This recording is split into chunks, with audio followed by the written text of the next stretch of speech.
నారాయణపేట జిల్లా కొత్తపల్లి మండలంలో గత కొన్ని రోజులుగా లేక దూడలను హతమారుస్తూ ప్రజలను భయాందోళనకు గురిచేస్తోన్న చిరుత ఎట్టకేలకు అటవీశాఖ అధికారుల బోనుకు చిక్కింది. మండల పరిధిలోని నందిగామ, దుప్పటిగట్టు, గోకుల్ నగర్, గోర్లోని బావి పరిసరాల్లో గత కొన్ని వారాలుగా సంచరిస్తూ ప్రజలను భయభ్రాంతులకు గురిచేస్తోంది. దీంతో స్థానికులు అటవీశాఖ అధికారులకు సమాచారం అందించారు. లేక దూడలను హతమార్చిన విధానాలు, పాద ముద్రలను సేకరించిన అధికారులు చిరుతపురిగా గుర్తించారు. సోమవారం రాత్రి నందిగామ పరిసర ప్రాంతాల్లో చిరుత ఉన్నట్లుగా గుర్తించి బోన్ను ఏర్పాటు చేశారు. ఎట్టకేలకు చిరుత బోన్లో చిక్కడంతో ప్రజలు ఊపిరి పీల్చుకున్నారు. కాగా బోన్లో చిక్కిన చిరుతను సురక్షిత ప్రాంతాలకు తరలించనున్నట్లుగా అటవీశాఖ అధికారులు తెలిపారు.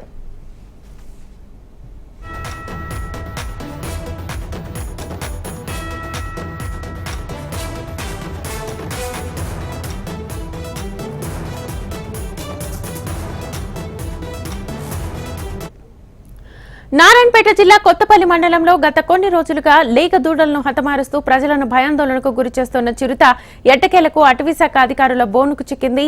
మండల పరిధిలోని నందిగామ, దుప్పటిగట్టు, గోకుల్ నగర్, గోర్లోని బావి పరిసరాల్లోనే గత కొన్ని వారాలుగా సంచరిస్తూ ప్రజలను భయభ్రాంతులకు గురిచేస్తోంది.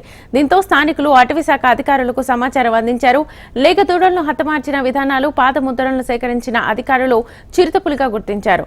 సోమవారం రాత్రి నందిగామ పరిసర ప్రాంతాల్లో చిరుత ఉన్నట్లుగా గుర్తించి బోన్ ఏర్పాటు చేశారు.